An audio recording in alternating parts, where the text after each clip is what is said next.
আসসালামু আলাইকুম দর্শক। আজকে আমরা একটা জনি ফ্যান কিভাবে বুশ লাগানো হয় সেটাই আপনাদেরকে দেখাবো। ফ্যানটা আমরা চেক করে দেখলাম ফ্যানটা ভালো আছে, আমরা কয়েল টয়েল সব ঠিক আছে, আমরা শুধু এটার বুশটা চেঞ্জ করব, সেটাই আপনাদেরকে দেখাবো। আপনারা নিজেরাও ঘরে বসে আপনাদের ফ্যানের বুশ চেঞ্জ করতে পারবেন। আমরা প্রথমে পিছনে কভারটা খুলে ফেলছি, এখন সামনে জালিটা খুলে পুরো কয়েলটা সম্পূর্ণ বডি থেকে আলাদা করে ফেললাম। এই বডিটাও আমরা আবার ফাড়ে ফাড়ে খুলে ফেলবো। আমাদের এখানে কিছু স্ক্রু আছে, আমরা স্টারের সাহায্যে সেই স্ক্রুগুলোও খুলে ফেলবো।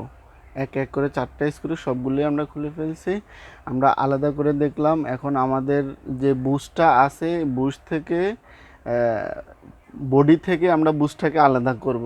সেক্ষেত্রে আমাদের স্ক্রুড্রাইভারের হেল্প লাগবে। আমরা ওই স্ক্রুড্রাইভার দিয়ে চাটাল দিয়ে খুলে আমরা বুশটা আলাদা করে দেখব ভিতরে কি অবস্থা। তো বুশটা আমরা নতুনই লাগাবো, পুরান বুশ রাখবো না, কারণ ফ্যানটা যেহেতু থেকে থেকে আটকায়া যায় সেজন্য আমরা নতুন বুশ লাগাবো। এ হলো আমাদের পুরান বুশ, এটা নষ্ট বুশ, এটা আমরা রেখে দিলাম। আমরা একটা নতুন বুশ নিলাম, এখন এটা আমরা ফিটিং করব। আমরা খোলাটা একটু সহজ কিন্তু ফিটিং করাটা একটু কঠিন। আমরা আপনাদেরকে দেখাচ্ছি, আপনারা দেখেন। বুশটা বসাইছি, বসাইটার উপরে কাভারটা দিছি। এখন আমাদের একটা স্ট্যান্ড লাগবে, স্ট্যান্ডের উপরে রাইখা আমরা এটাকে ফিটিং করব। আমরা এই পাইপটার সাহায্য নিয়ে এই বুশটাকে ফিটিং করব। এটা একটু ঘাটে ঘাটে না বসলে এটা অ্যাকুরেটভাবে বসবে না, ফ্যানটা বসবে। তাই আমরা চেষ্টা করতেছি এটাকে খুব ঘাটে ঘাটে বসানোর জন্য। তারপর আমরা হাতুড়ের সাহায্যে এটাকে ফিনিশিং দিয়ে লক করে ফেলবো। তো ঘাটে ঘাটে বসে গেছে, আমরা এখন হাতুড়ি দিয়ে পিটিয়ে ওকে লক করে দিচ্ছি। লক করার পরে আমরা এটাকে আবার বডির সাথে ফিটিং করব। এটা যেহেতু নতুন বুশ তাই একটু আমরা মোবিলের সাহায্য নেব। মোবিল দিয়ে নিচ্ছি। মোবিলটা দেওয়ার উদ্দেশ্য হলো যেহেতু নতুন বুশটার সাথে আমাদের যে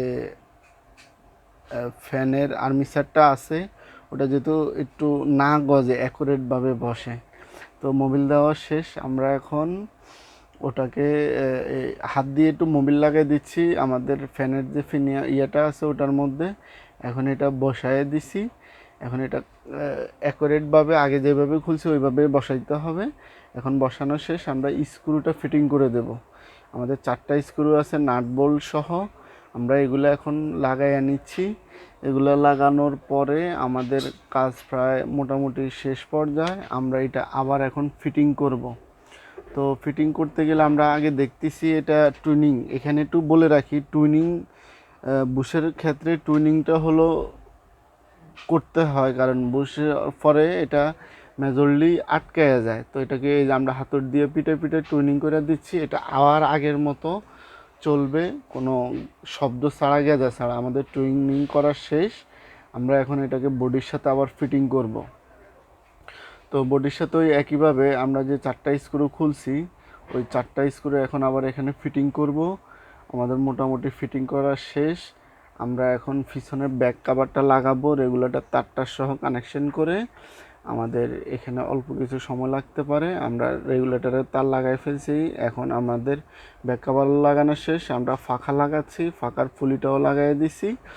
তো এইভাবে আপনারা ঘরে বসে নিজেরাই পারবেন। আপনাদের ফ্যানের যদি থেকে থেকে আটকে যায়